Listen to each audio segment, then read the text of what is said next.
Good evening. Hi, it's Rob Anderson, the third edition of our bi-weekly Swampside Chats. Welcome. Thank you for joining me here in Broussard, Louisiana. And with us behind the scenes, of course, we have staff. You'll hear them yelling out questions now and then.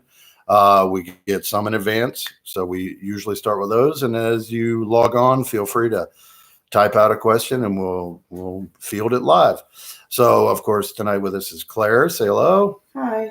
Dave. Hello. And Ash. Hey. And they're the team behind the scenes that helped me try not to look too completely stupid on a live YouTube chat. If I do look stupid, it's all on me. So thank you for joining us. For those of you who are tuning in for the first time to one of these chats, we do these Q&A sessions. My name, of course, is Rob Anderson. I'm running for the House of Representatives in Louisiana's 3rd District. The incumbent is Clay Higgins. And that's the last time we'll mention him, hopefully, for at least 5 minutes or so until we say something about how terrible he is at his job.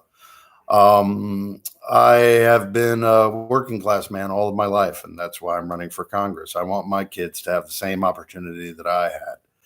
And with the world's economy changing and wages stagnant versus the GDP, we get a story of how great the economy is doing. But when it gets down to the average working class person, the story just doesn't hold water. It's not true.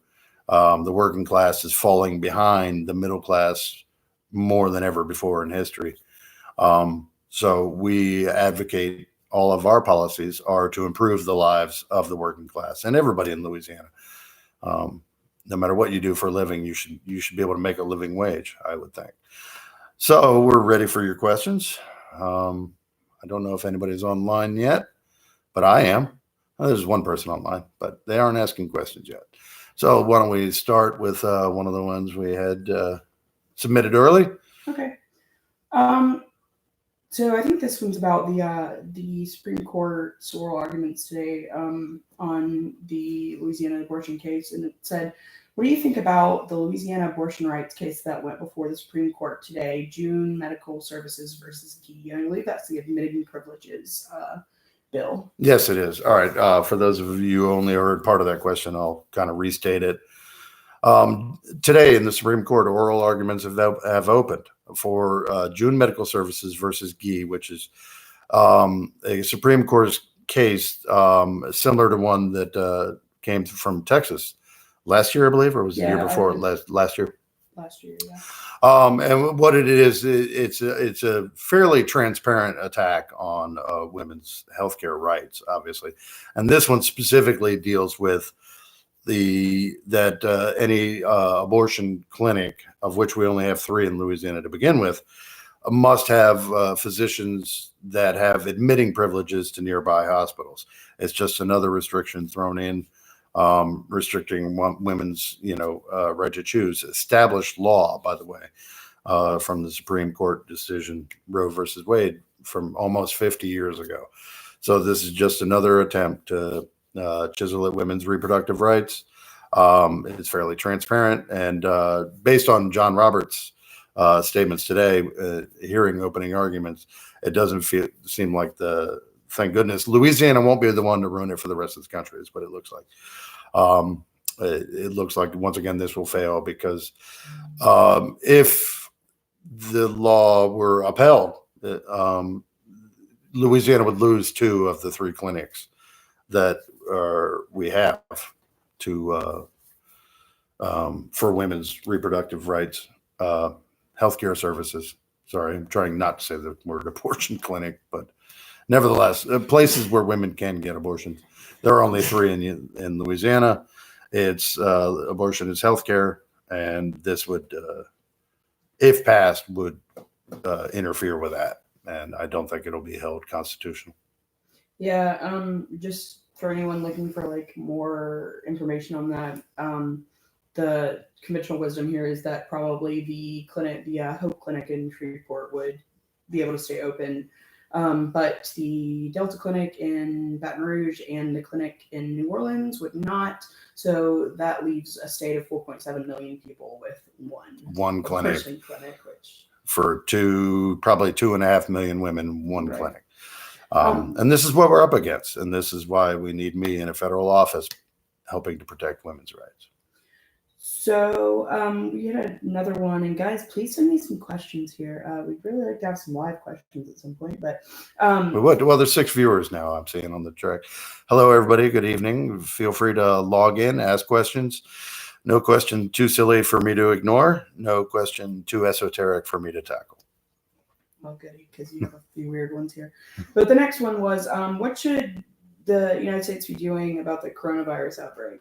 Okay. Well, this is one we could probably stretch a few minutes out on. The first of all, I think I speak for a lot of us who wish that our government right now was known for honesty and transparency and integrity, and therefore we felt that the response to the impending pandemic, which, as we know, started in the Wuhan province of China, the coronavirus, COVID-19. We would wish that they had it all under control, and therefore we couldn't worry. So the first and most important thing is to be reassured is not to panic. And you just noticed me scratching my nose. as you know, the main transmission that you can get on a day-to-day basis is your hand. So take the elementary precautions, which you should be doing throughout life anyway, especially in cold and flu season, as we're just coming through at nearing the end of winter. Wash your hands regularly when you go out in public. There is no indication that you need to wear a mask on a regular basis, but just washing your hands and avoiding, when you're out in public, shaking hands, you're touching your face, that's where germs get spread. At one time, a few years back, I worked at a hospital, and it definitely drove home our hygiene practices there because, as you know, a lot of people share viruses and bacteria in hospitals. So cleanliness is the key. Wash your hands. Pay attention to health alerts that come up. Unfortunately, we just heard yesterday, or was it today? Excuse me, a case sprang up in Houston, which is nearby us. So it is spreading. It is not necessarily anything to be concerned about, but certainly something to be aware of. And in our own state here, Louisiana, Governor John Bell Edwards got right on top of it and appointed a task force earlier this week to handle and maintain, to make sure they have the resources, and make sure you have all the data, and they're on it. Before we've had a single case known in Louisiana, the governor's task force, and that's what we'd like to see in the country, of course, but at least in Louisiana, he's showing how it's done. So we would love if our government was as transparent as that and would give more information to the public. But they seem to be locking it down because they feel like it's being politicized, but by locking it down, they're politicizing it, and that makes the public nervous, and it would me as well. We need to, spend the money we need to do to streamline the testing process, streamline the procedure for quarantine and isolation, and get on top of it. It's like anything else. If you respond to it and you're prepared and you have the resources you need and the people you need, we can keep it from turning into something that could spread too very far in the United States. I think we have now somewhere 120 verified cases and 9 deaths, in that ballpark, 10 deaths. Yeah. So it is growing. It is very slow in the early stages. We definitely need to stay on top of it, and that's what, if you call your senators, your Congress people, send them an email. There's ResistBot does text programs. Send them a notification saying that you want Congress lobbied to make sure that the administration doesn't lock this up and hide it from public eyes, but keeps us informed, keeps us aware of what's going on, make sure the resources are being allocated to tackle this before it even gets off the ground, and therefore isolates it. Okay, well, this isn't a question, but Sherry said, "Hi Rob, I follow you on Twitter. You're our Arkansas neighbor." Hi Sherry, thanks for joining us tonight. Stephen asked, how would you describe the point of view of unionization with businesses there in Louisiana? Is Louisiana a right to work state? Yes, Louisiana is indeed a right to work state. And this is absolutely one of our key issues because to us, the working class used to be the middle class, and it can be again. And what made America great was the fact that unions got so strong in the 30s, 40s, 50s, when we were leading the world in innovation and manufacturing. Now, manufacturing, the United States has kind of gotten away from, but there are still many unions that survive to this day, and they're being suppressed now, not by outsourcing or globalization, but by their own government passing right to work laws, which basically mean right to work for less.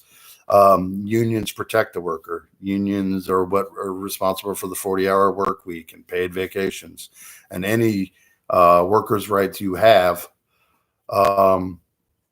tended to come from unions. Unions represent workers and not management. Management can protect their own interests, of course. We need to protect the rights of workers, and I was one. I was a former union member, and have been blue collar my entire life. And when we had our children back in the 90s, the grand total to have two children with my union health care was $50, and to do that these days, it's tens of thousands per birth. And when I hear about that, you understand why the modern generation doesn't face the same challenges we did. With they have different ones, healthcare being a key component of. But unions will negotiate on the behalf of the worker. So I'll go to Congress. I would sponsor a federal bill to preempt local right to work laws in the states, and to strengthen unions and give them a foothold to expand and protect more workers. Wages go up, quality of life goes up, and it all ties together when you have somebody bargaining on behalf of the worker. And anything that strengthens that is good. I have been meeting with and long been friends with, since I got into politics here, local labor leaders, because I'm probably the most vocal proponent of unions in the state. And because I know what they are, I've been in them, and I will continue to fight for unions, and all the way to the federal level, and try to bring back the working classes, when it thrived. So you have two kind of comments on what you just said, not questions, but some comments. Okay. So, or three rather. Stephen said, I used to live in Kansas City, Missouri, and right to work was and is disastrous from the point of view of the workforce.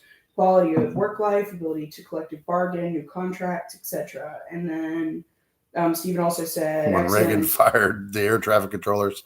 Yep, that was the beginning. You can see those, but he said, excellent. I think demonstrating to the citizens the benefits of unionization is long overdue, regardless of the anti-union hype. Thank you. And then Sherry said, when Reagan fired the air traffic controllers, he hurt unions badly. My dad was a union worker and he never voted for another Republican. He passed away last year. He was 85. He was born and raised in Arkansas.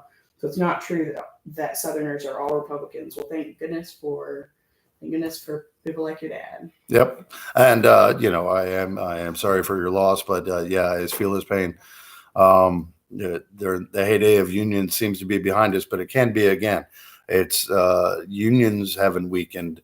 The laws we had to outlaw them are what weakening. But we need somebody in Congress who isn't taking money from big banks and insurance lobbies and that sort of thing, but actually just wants to represent the working class, and that's what I would do. Okay, so I guess going back to the questions that were sent in advance, how can Louisiana shift away from oil and gas to more sustainable resources when oil and gas is its top production? I presume top product it produces. Okay, well then that's where you get into the area that we we definitely advocate for. How can we shift away from oil and gas? Well, the only way to shift away from anything is to add to it without completely destroying the local economy. So obviously there is a ripe market in Louisiana for alternative energies. The solar market here is a multi-billion-dollar market. It would add so much money to our economy. It has green side effects that are almost incidental when you talk about how many new jobs it would create and how quality of life utility bills go down when you're crowdsourcing, the power draw of solar energies.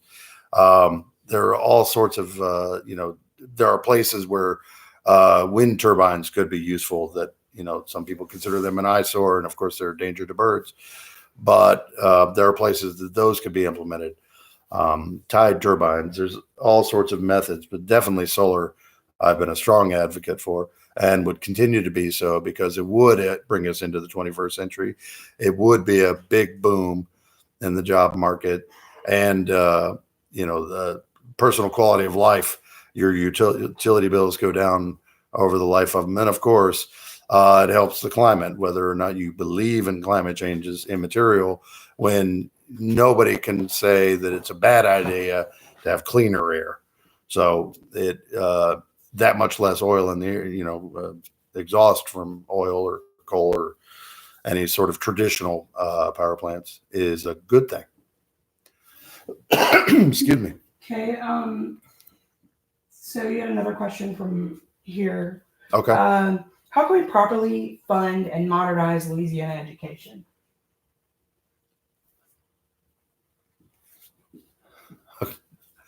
That's a tough one. That's a good one. We already have the first step down. John White resigned Thursday. The superintendent selection board will meet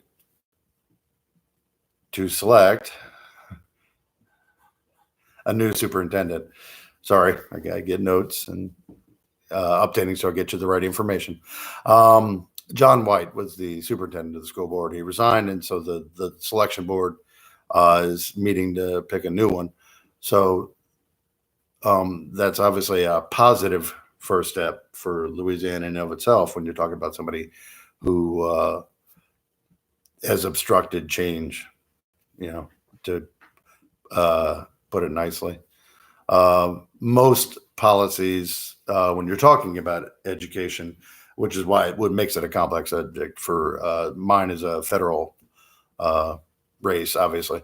Most education policy is done at the state level, and certainly most financing, and then you get down to the parish level, on property taxes and such like. So we would like to see changes to the federal standards for education when you're talking about helping out what states can do individually for education. And definitely one thing that on a federal level we would definitely push for is move away from standardized testing as a means of grading or judging students and of course teachers' performances, which they're trying to tie together. Move away from standardized testing. We want kids to learn. We don't want them to learn how to take a test. So I hope that answers it. I do have some here. Okay, go ahead. Let's see. Sherry says, if I had a candidate like you here in Arkansas, you would get my vote in a heartbeat. Thank you very much. I have heard your ideas and we agree on so much. Well, thank you. And I'm sure most people do when you actually get past down to it and we get past the posturing of parties and whatnot. Common sense solutions for regular people is what we do. So thank you for that. Let's see. Stephen asks, how is environmental conservation viewed by the public there in Louisiana? Does it seem to grab the voters' attention? Or how about the perception of climate change? Okay, that's a long two-part question, so I'm going to tackle the first part. Environmental, this is the sportsman's paradise. Louisiana is known for its wetlands, its bayous, the basins and rivers. We're known for our wildlife. So people embrace the outdoors here. They're very much an outdoor state. With the politicizing of climate change gets mistranslated all over the place, but most people would rather not see their houses flooded out from the encroaching Gulf and losing Louisiana lands to the Gulf every year.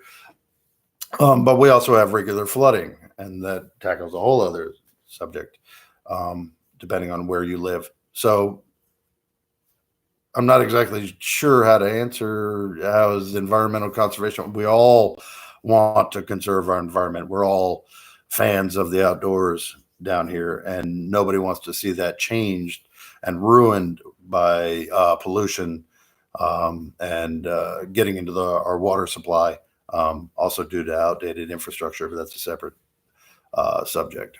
So thank you for that one. There's too many there if you want to pick one for me. Well, Cherry said if you want good education funding for public schools, stop voting Republican. We agree on that. Yes. Hagatha, perhaps, said, "Hi Rob, ex-Louisiana here in Texas now, but my family still lives there. It's my understanding that large companies pay very little taxes compared to other states. Seems like Louisiana could use the money." Well, all right. I guess we're going to tackle ITEP here a little bit. First of all, ITEP in Louisiana is the Industrial Tax Exemption Program. It is what negotiates, and it used to be in the governor's office, by the way, but now it's a separate entity. It is what negotiates every time a corporation, a corporate entity wants to build or open a new facility in Louisiana. And just looking up, but I'll keep going. And one thing I've observed looking at ITEP, sorry, I had a brain freeze there, is that the local level advocates for the people, shall we say, who serve on these ITEP boards, meeting with these corporate proposals, seem to be kind of overmatched. They all want to bring in the big company and the one big new business that will save Louisiana, and so they end up giving away the store because they always want to encourage, and they give away 10-year leases for no taxes, and then they always want a 5-year renewal and all that. And these corporations have roving bands of negotiators that go around each ITEP to ITEP. And they know what they're doing. They know how to get the best deal for their corporation, which is their job, to get the best deal for their corporate entity to build a new facility. But there's very little negotiating going on. Basically, anybody who wants to build in Louisiana, we say, yeah, you don't have to pay taxes. Just please come here, with no thought to infrastructure support to any of these new corporations, or no guarantees for certain amounts of local labor, because a lot of times we have our big neighbor next door, Texas, has a lot larger labor pool. So I'd like to see unions involved for that reason, as well as to guarantee a certain amount of local labor, local training. Every new corporate project that opens in Louisiana should have some certain guarantees for the people here. They're coming in, they're using our land. God bless them for bringing in new jobs. But there's no guarantee from these ITEP negotiations that they create new jobs. There's no requirements that they put upon these corporations. So ITEP it's a very complex problem here in Louisiana. And yeah, the short version is corporations probably need to pay taxes commensurate, especially when you're talking about environmental liabilities and cleanup and all of that sort of thing. I'd like to see them negotiate better. Yeah, one thing that Governor Edwards did actually that was really helpful on ITEP was gave control back to our local taxing bodies. So like your school board, your city council, and they were able to, and it actually happened, I believe, in Calcasieu Parish, and then there was one in Baton Rouge. I remember the Baton Rouge. Some ITEP proposals were denied, and before, if you were denied, that was kind of the end of it. There's been some move recently to allow the Board of Industry and Commerce, which it was originally the board that granted these proposals, these exemptions in the first place, to oversee appeals for those that are denied. And I'm really hoping that doesn't go through, because we're going to just go back to giving away the farm again. Right. So again, it's a lot of a state issue. on a federal level, I would definitely work to try to get, as what I would do as a congressperson, to try to get those grants in here for new industry that isn't just the same old, but the boosting the new alternative energies and other things that would also be good for Louisiana, new tech jobs. We need to expand our industries, not, pick one and gamble the whole farm on that. We need to diversify. Yeah, there's a comment that said if they, being giant oil companies, are paying Texas, they can pay Louisiana. That's right. Yeah, well, Texas probably negotiated their taxes a little better than our local politicians have. I mean, what else can you say? Texas does very well. You did have a question that just came in. Where do you stand on Planned Parenthood being defunded? I'd like to know where you stand on abortion. Okay, well, I've been and always have been quite publicly and unabashedly pro-choice. It is the law of the land, and I support a woman's right to work with her doctor to choose her own health care. So, I mean, there it is. There's no political speech for, I'd like the government to stay out of our bedrooms and avoiding the question. I'm telling you, it's health care. It's a woman's right to choose. I can't believe we're still having this conversation in 2020 over and over again. This was settled 50 years ago in the Supreme Court. Some certain states are trying different angles. We covered this earlier with a question. So, I keep saying it because I want people to be sure I'm not on the fence about this. I am pro-choice, and I will defend a woman's right to choose, period. But Planned Parenthood is not an abortion provider in Louisiana. That's a misconception. That we do have abortion clinics. Planned Parenthood is one that provides women's health care, especially for marginalized or poor women, basically working class. It provides health services. So defunding Planned Parenthood is just punishing working class people for political gain. If you're a Republican, making abortion illegal, and statistics have shown this over and over. Making abortion illegal puts women's lives in danger. Oh, that was Lou. Thanks, Lou. Okay. Let me get back to the questions we had in advance. Let's see. Oh, they're cross-talking there. That's all right. We still have some early questions. What makes you a more qualified rep than the incumbent? Honesty and integrity. Let's start with that. Our incumbent was a former deputy sheriff, and who was fired from the sheriff's department, and used car salesman who was tapped by local Republicans because he had a YouTube clientele and he was a famous face and they could make him say whatever they wanted. So I've read books. So that puts me immediately ahead of the incumbent. And I have a lifetime of stability and integrity and honesty and, oh, shucks, yes, he is actually that boring. I've been married for 30 years to the same woman. My life is not all that interesting. I cannot stand corruption. It bothers the hell out of me personally. So everything I would do for my constituents. I would actually listen to them. Even if I don't agree with them, I'm going to listen to them because it's their voice that puts me into office. So that puts me, I think, far and ahead of most representatives in the country, let alone the one we have here. I hope that answers the question. I say a lot. Sorry. Cherry said, thank you for supporting women. Republicans don't really want to stop abortions. They just want to keep running on the issue to get the evangelical vote. Word. Cherry, and this is true. And on that one, I have to go back to the First Amendment and the separation of church and state. I have nothing against any evangelical beliefs. My wife and I go to a Catholic church, and that's the last time I'll talk about that. I just don't believe that it should be involved in government. Government is for all the people. And if you're passing laws based on some branches of religion and not others, then obviously you are infringing on everybody's First Amendment rights. Government and religion are separate. That's how I have to view it. Okay, you had Failed another cop, one. failed car salesman, failed husband. Yes, that's true. Jess asked, "Do you feel the governor is doing enough to prepare us from COVID-19 or the coronavirus?" Hey, yeah, we addressed this earlier in case you're just coming on. But yes, I think he's absolutely out in front of the issue. For one thing, let me make clear we have no announced or known cases of COVID-19 here in Louisiana, yet they've already started a task force of professionals and healthcare professionals earlier this week.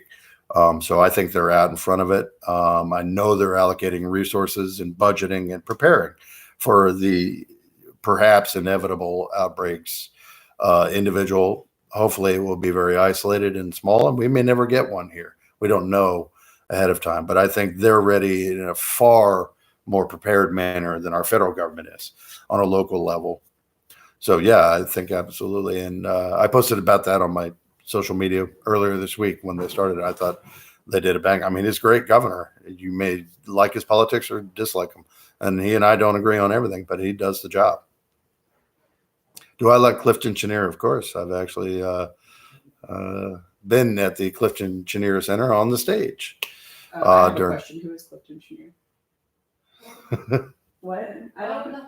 I'm young. Give me a break. Oh, yeah. Clifton Chenier is a very popular local musician. I'm so sorry. In the Zydeco world. It's Zydeco, yeah. He's an icon. And they named the center. And yeah, no. I'll see myself out. Yeah, right. That was that was Claire who said she didn't know Clifton Chenier was. In my defense, I both don't live in Lafayette, and I am right, and you're not from Lafayette. But yes, big fan. Love Zydeco music. Hey, so we have another one. Yep. Do you feel we're doing enough to prepare for the impending climate change caused by devastation we're facing now? We're already seeing climate refugees from the coast. Are we doing enough? The answer is self-evident in the question, and unless you're Republican, the answer is no, of course not. I don't think we're doing anything to prepare for it. We're reacting to symptoms. We are not acting preventatively in any manner. I don't know if we need to overreact, but we do need to start having a plan. Would be good. If you ever heard Russell Honore speak, the great Russell Honore, General Honore here in Louisiana, he's retired from the Guard, but he goes around and gives speeches and tells people, all of y'all from down here in this area around I-10 better start planning to move up to Shreveport because this is all going to be underwater in a few years. So, yeah, we are not preparing in any way for climate change. We don't know what's coming. We know that it is changing. We are seeing climate refugees. Waters are rising. We're losing land here on a daily basis. Most of it's in the basins. So people aren't, noticing it much yet, but it starts creeping up into people's fishing camps. Then it's going to be at our back door, literally. And so I would say we should start probably listening to scientists more and politicians less. Sherry said, honesty and integrity are a huge plus for me, especially now that our country has been sold to the highest bidder. Where do you stand on overturning Citizens United? 2009, I believe. I think it's 2012. But maybe. Yeah, I'm going to say 2009. It was, I think it was before 2012. But at any rate, the Citizens United decision, for those who don't know by the buzzword, is what basically gave corporations the right to donate unlimited amounts of money in a political campaign, citing it as free speech. 2010. It was 2010. Okay. Well, I think it was sued in 2009. It doesn't matter. It's a few years ago, but what it basically leads to, the result of, is unlimited dark money, unlimited money, in essence, in political campaigns. And I think we've seen from the last couple of campaigns, the 2016 cycle overall between the presidential races and all the down ballots, we spent almost $2 billion on campaigns, which is absolutely insane in the modern world that we spend that much money. And this one probably is going to be Mike Bloomberg himself spent $580 million, to get, the American Samoa. Good for you, Mike. Citizens United, it needs to be, we need a constitutional amendment at this point. Because that was a Supreme Court decision, and they're not going to strike down their own decision. So we need an amendment to basically overturn that. We need to control so that there is no dark money in politics. I don't have any problem with anybody donating but you get, one voter should be one voice. And some people's voices should not be louder than others because of their bankroll, is my opinion. So you had another one from earlier. And after I read this question, I'd like to give you a little clarifier right quick. But how do you feel about the disenfranchisement of people who have committed nonviolent crimes? And do you agree with restoring their right to vote? Any conditionals? So I will say that right now in Louisiana, we have restored many formerly incarcerated people's right to vote. I want to say that was maybe 2017. I think so. You and I just talked about this the other day. Shout out to Representative Patricia Smith. Yep, Patricia Smith. Yep. Who sponsored that bill. But the question is, Sure. Do you support that and any conditions on that? Okay. Of course, yes, I support. I do think the criminal justice system is one of the key things we need to reform. And the obvious reason is the cost it has on people.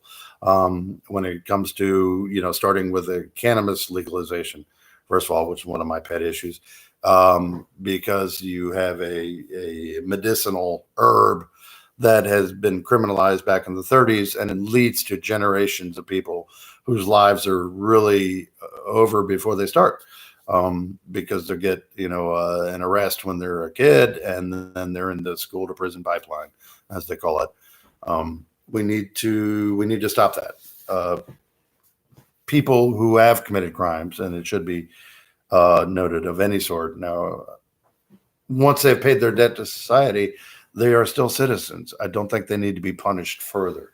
So of course they should be able to come back. If you want to rehabilitate, you have to reabsorb people back into the public. And one of the ways to do that is to give them their civic right and duty to vote, to be engaged, to choose their own representatives. I think it's constitutional in that sense.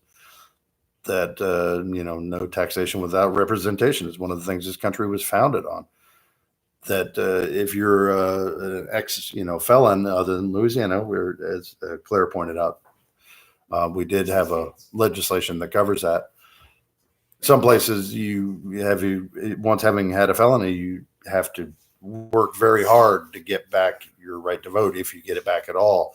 A lot of times they're much like any other voter suppression. There's a series of hoops they want you to jump through to get your right to vote back.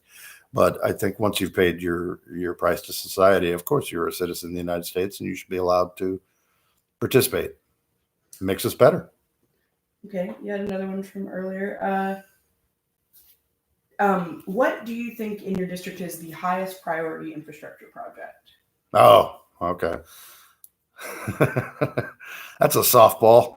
Right now, for anybody in our district knows, we have a bridge, the I-10 bridge over in Lake Charles, that is a rating of around 6 out of 100 by the Army Corps of Engineers. Was the Army Corps that rates them? I think it is. But at any rate, somebody who rates infrastructure on how soon it's going to collapse and kill everybody who's on it, and it's 6 out of 100. So yeah, the I-10 bridge is first and foremost, and we've had presidents come through and promise us new bridges. There's a lot of people talking about it. Now, there are issues with it, of course, because of the environmental concerns, because of the pilings. But nevertheless, we've shown as Americans that any problem can be solved if we just put our minds to it. And it's kind of been forgotten and pushed back. In Louisiana, it's always something for everybody else, but not for us. So, yeah, we need that bridge. The people need that bridge, and they don't really want a toll bridge, because that's definitely a punishment for the working class to have to pay to commute to work. The government collects enough of our taxes on a lot of things. We should definitely have a bridge that is safe and, expanded for the amount of infrastructure traffic we put through there. How much oil and natural gas comes through Louisiana, not to mention all our agriculture.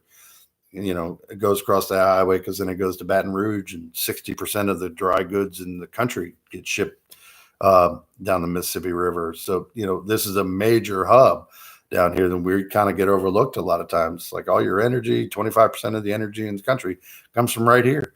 And so the people who build that, the people who produce all this for the country, deserve a little consideration that, We're down here working for corporate overlords who may be getting wealthy, but we're not. We're just working folk.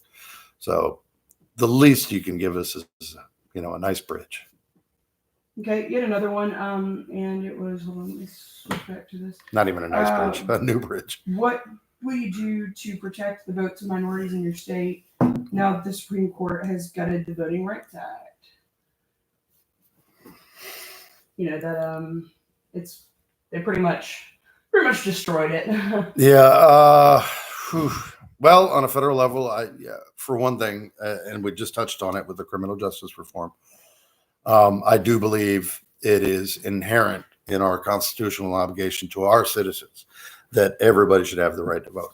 And I think that any impediment to that is criminal and unworthy of a civilized society. So, I mean, we're going to fight against voter roll purges. We're going to fight against future gerrymandering. We want to expand early voting. We want to work towards automatic registration. It should be easier to vote than to not vote. And here's a little instance when Super Tuesday was last night, and it became a kind of a nationwide thing on social media. There was a guy, and I'm sorry I don't remember his name. Excuse me. Who waited 5 hours, waited till 1 a.m. because he had gotten in line. He worked 2 jobs, so he didn't have the flexibility to going earlier, but he got in line just before the polls closed, and he was the last one, but he waited. That was his constitutional right and his constitutional duty, and that man was an American hero. He waited till 1 a.m. to vote. That's how important it was for his voice to be counted. And that's what we need to encourage to everybody, from the youth. A lot of people say young people don't vote. Happened when I was young too. The older people saying, well, you young people don't vote. But it's our obligation to teach our kids and younger neighbors and friends that everybody needs to vote. And not only is it your right, but it is your duty. One of the other things we would be fighting on the federal level is the strict ID requirements, which are obviously disproportionately penalizing of poorer voters. One suggestion I've heard, I don't know if this is advocated nationally or if I'm about to blow up live on YouTube, was one thing I've heard is that government sponsored IDs, you should be able to get cheaper IDs. If you want voter ID laws, then it should be, if it's mandatory, then it should be state issued. And it shouldn't be $35 to get your name on a. One great thing that Louisiana did a couple of years back was pass a bill that allowed students at colleges to use their student IDs to vote. Right. It is a picture ID. And you've already paid for it. Right. And another thing from the federal level is to push back on the disinformation about voting on social media. And that obligation is probably on Zuckerberg and Jack on Twitter and those guys. But we definitely, social media has been a boon. It's been an amazing resource, but there is a lot of disinformation going out there, and they haven't quite figured out how to filter it, whether you're seeing true news or not. And that's where the whole rallying cry these days. It's hard to know what to believe. So you have to cross-verify information that you see from multiple different sources, and who do you trust? And so definitely anything, and Twitter is really good about this. I know that's one of my main platforms, but they are really good about sharing that, this polling station was closed yesterday in Texas, but go here. Or Los Angeles, there was another one, these are closed, but go here. You get in line and they have to take you if you're in line. So social media is good about fighting back, crowdsourcing, helping each other. When it comes to election day, get out and vote, and they can't stop you. It's your right as a citizen. We have a couple more, and we only do have about 15 minutes left, guys. But do you believe in Louisiana, one of the states with the largest cancer rates in the country, deserves Medicare for all? It's a big voting issue for me, as I've seen the cancer bill for far too long. Okay. Well, as different candidates are a top ticket, and I'm not going to take a side right now, but the one we've kind of come to agree with is there should be the public option to buy into Medicare as a form of health insurance. You choose your own, and that would be the one you choose. And I don't have any problem with that. Medicare is actually very well organized. It's a bureaucracy that's been going on for years. But you hear some people counter messaging against it. But then, have you ever heard of anybody turning down Medicare? And the answer is no, of course not. So when you pool costs like that, you can negotiate for better prices. And it turns out, most doctors are in your network. And so I'd say, the public option is a good first step. Everybody should have access to healthcare, period. I do believe that as a human right. And we have to work to get that to happen without adding to the tax burden of the working class. I mean, no matter what we do, the working class is what we're going to have to look out for first. So, James asked, how do you feel about completely abolishing the privatization of prison in America? the hell yes. Yes. Thank you. Finally, I haven't gotten that question in the last couple of weeks. Yes, I think private prisons are an onerous blight on the American justice system. I think they are just a way to keep slavery alive. To be honest, I do not think we can privatize rehabilitation and human suffering. If people have been declared guilty of anything by the state, it is not. It's not civilized for a private company to make money on that, because as any corporation in their entire existence, and I've owned several small companies myself, a corporation is out to make money for itself. That's its entire purpose. And there's nothing wrong with that, but we can't put human lives in the hands of that, because then somebody will come up with a bright idea. All you have to do is feed the prisoners less and we make more money. And there's nothing stopping them for that. So yeah, privatization of prisons, and especially private prisons with Citizens United being able to donate to candidates who support them. It's a whole cycle of corruption that can be completely obliterated by going back to the government prisons.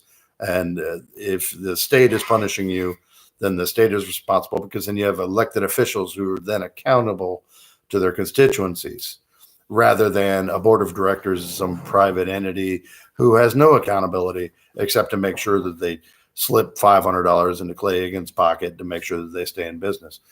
We don't take money from corporate PACs anyway. So I'm here to tell you, we're looking out for the people. And that's, people break the law, assault, violent crime, that society says they should go to prison. But I don't think we should profit on that, on people suffering. You got another one. It was, how do you feel about gerrymandering? I despise gerrymandering. That's generally, that's part of voter suppression, of course. It's the catchphrase for that, and I'm not inventing it, somebody else has said it, is gerrymandering is politicians picking their voters instead of voters picking their politicians. And that's all there is to say about that. I don't think districts should be gerrymandered for any party to keep themselves in power.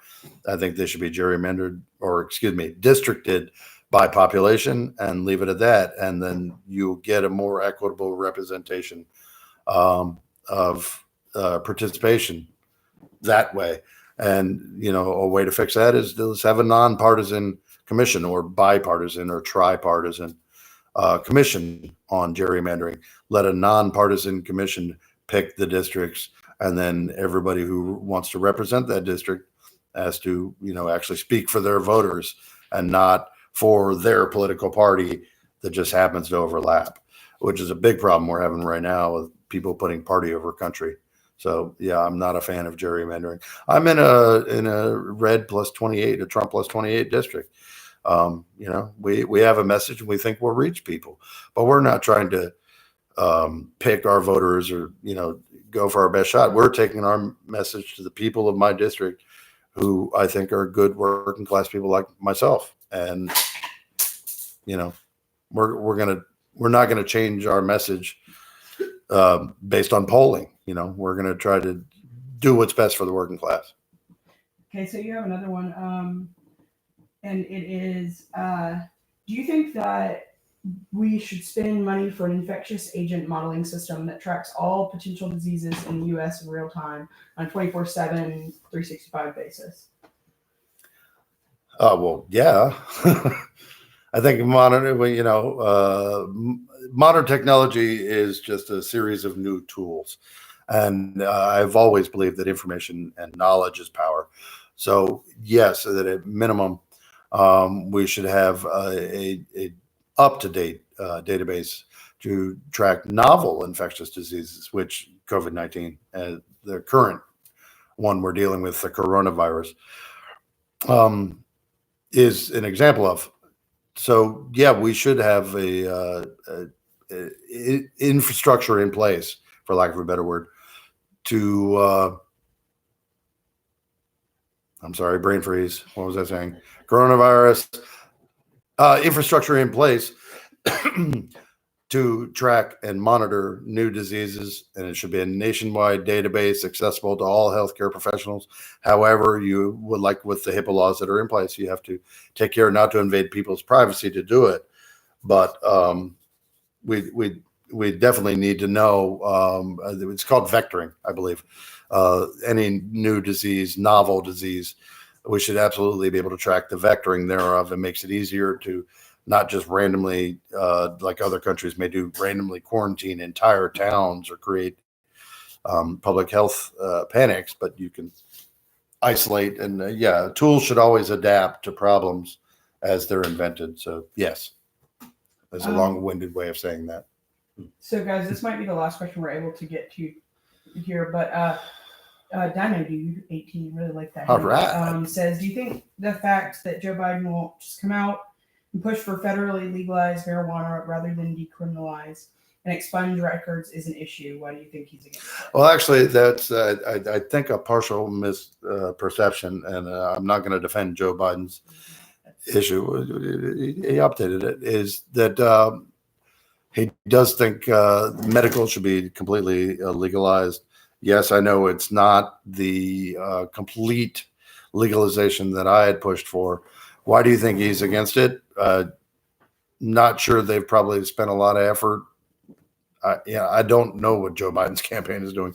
They may not realize the impact that it has down the line, that criminalizing can affect, and they should know this.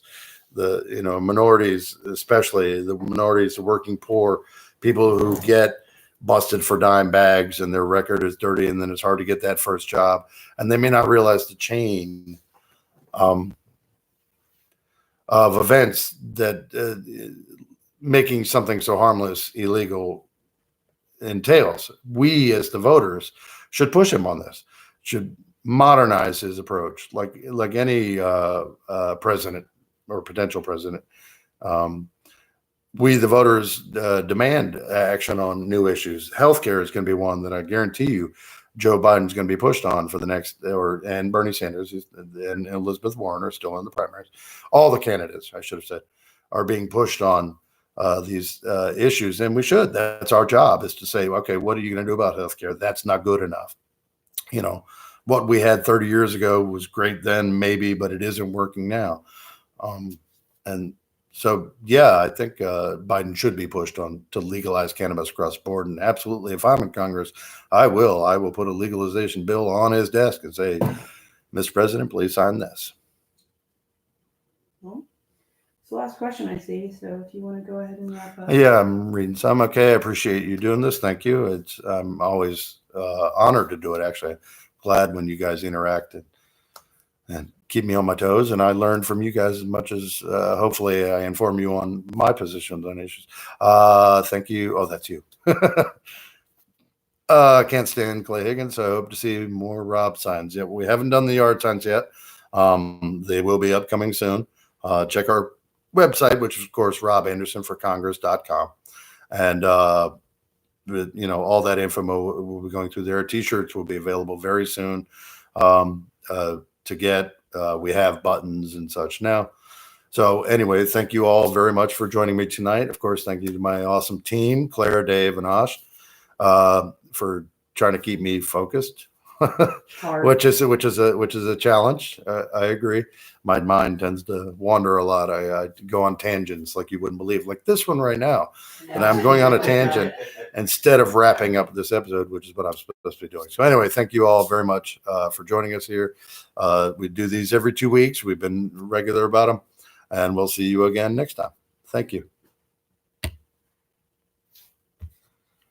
And it takes a second to end it, so I'm still online now.